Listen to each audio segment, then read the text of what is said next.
Hi, I'm Aislinn Antrim with Pharmacy Times. Today I'm here with Shane Gerritsen and Cal Vandergrift, both pharmacy students at High Point University who also run the Let's Pharmonize podcast.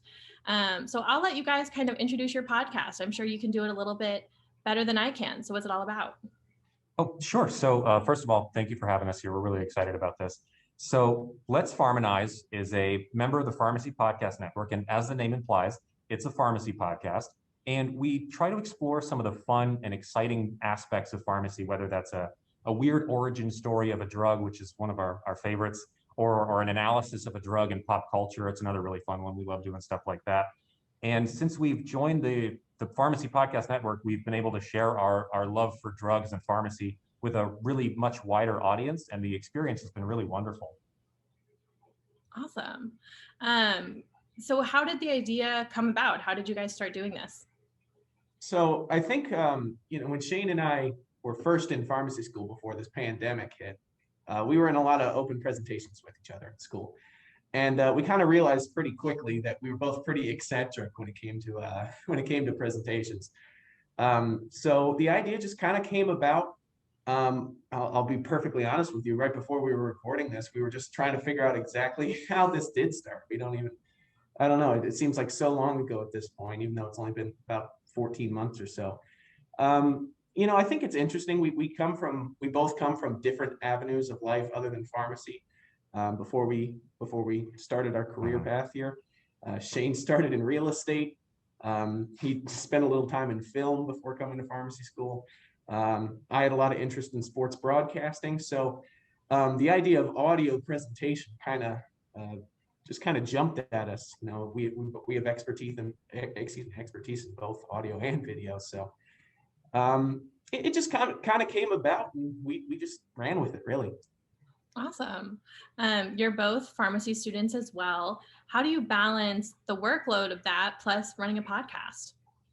It can definitely be really challenging. We both also work part-time, where we work as pharmacy interns. So we can get some experience actually handling medication and interacting with patients. That coupled with the writing and recording for the podcast, and then we've also got extracurricular assignments as well. We've got to do like presentations and projects and stuff. It can be really, really challenging, and it definitely requires a good degree of skilled time management, but we've been able to make it work so far. Sometimes the podcast takes a backseat to our education, and I think our listeners understand that. I hope so. A lot of our listeners are students themselves, so sometimes we'll go a couple of weeks without releasing an episode, and that can be a little disappointing, but at the same time, our education is paramount among everything that we do. I like to think our listeners are really, really supportive of the podcast.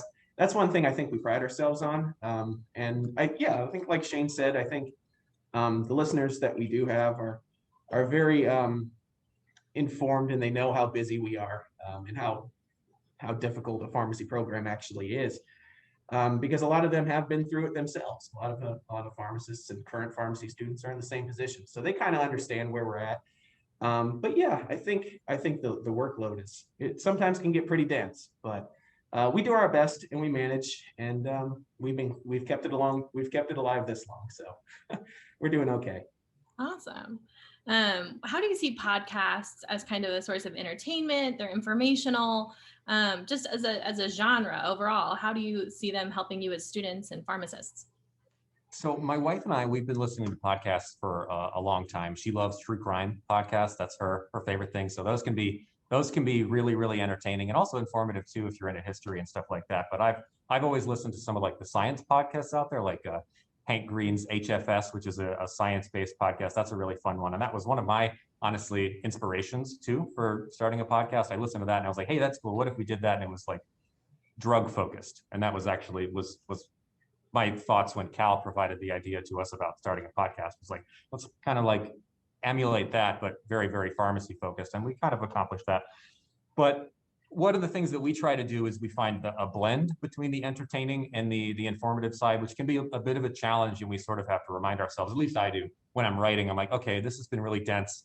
Let me throw in a dumb joke here to sort of, make it a little bit more entertaining. And that can be, just sort of remind ourselves from time to time that we want to find a blend. We don't want to be too dense, and we also want to maintain this enjoyable content so that people actually come back and listen to it, but also learn stuff from it as well. I think it helps in terms of like structure, right? Because if it were up to me and only me in this podcast, I think we just have like nothing but just pure content, just like it's just a total open conversation.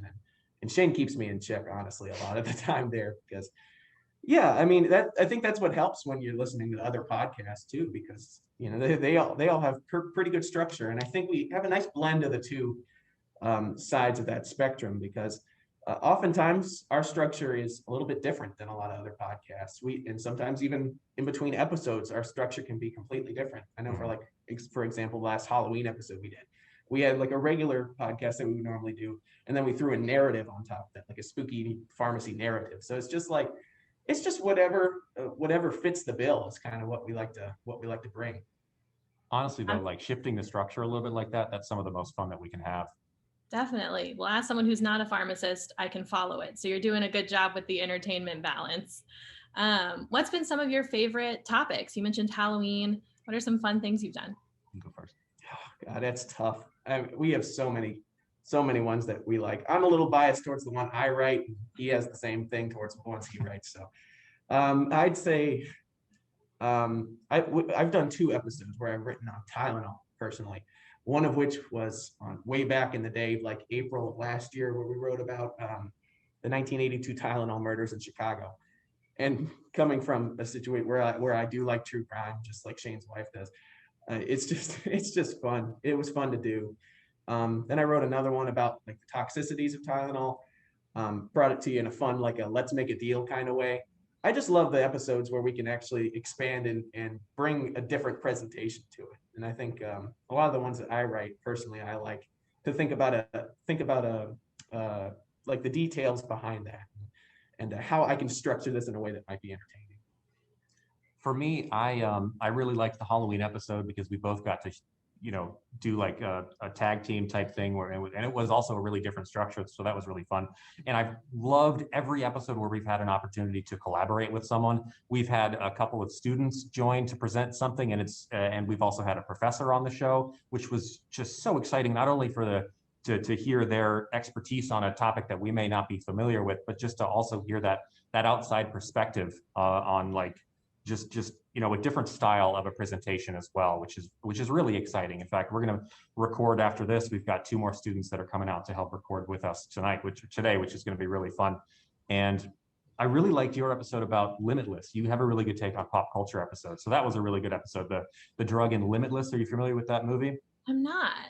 It's Bradley Cooper. 2010 yeah. Bradley Cooper, I think. The golden age of Bradley Cooper. Yeah. I mean, it's not a great movie, but just listen to the Let's Pharmonize episode. Skip the movie. Perfect. That's all I need. What separates Let's Pharmonize, from other pharmacy podcasts out there today? Yeah, you're definitely not the first person to mispronounce it, by the way. It's definitely not just you. It's okay. Well, honestly, when we started this podcast, we started in January of 2020. And we were so new at that time where we didn't even know what podcasts even could do in terms of like future plans and all that stuff. And then Corona hit. So it was like, even when our podcast did start to grow, we really didn't have the opportunity to have that. And luckily, we recently joined the Pharmacy Podcast Network back in October.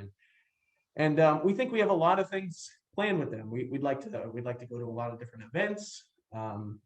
We have a lot of events planned with certain organizations right now as it currently stands that are going to be some really fun episodes. We've mentioned even having a lot more like a YouTube presence even. We don't really know, honestly. I think that's the fun of it. We kind of go on a day-to-day just like we would in pharmacy school. And I think that's what keeps us unique to a lot of different pharmacy podcasts out there. One of the other things that we've strived for is that especially we've noticed that a lot of the online community regarding pharmacy tends to foster an environment of commiserating. And while that it has its benefits and it can be cathartic, it's not something that we strive for because we want to accentuate the positive aspects of pharmacy, like not only things that are really cool and interesting to us, but our experiences where we've had opportunities to share with patients or help patients or learn from our interactions with patients and professors and just working through the medical community and the education together.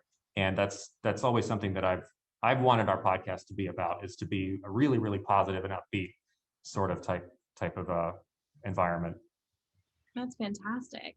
How has your audience grown? You've been doing it just over a year now. So what are you seeing with that? Well, definitely when it first started, we was a lot of pharmacy students, because that was basically our entire outreach, was the ones that were, right next to us in class. Since then, I think we've had a lot more pharmacy employees and pharmacy workers throughout the country. We mentioned it at the beginning of last year, but we're now in over 30 countries, which is incredible to think about. We had no idea that would be the type of reach that we were getting when we started this. So it's been incredible. We're getting so many more listeners than we ever thought we were going to get. So of course we're totally grateful to them and everything that they provide. And we're glad that they enjoy listening to this project that we started just 15 months ago. Yeah, when we joined the Pharmacy Podcast Network, I think our listenership increased tenfold.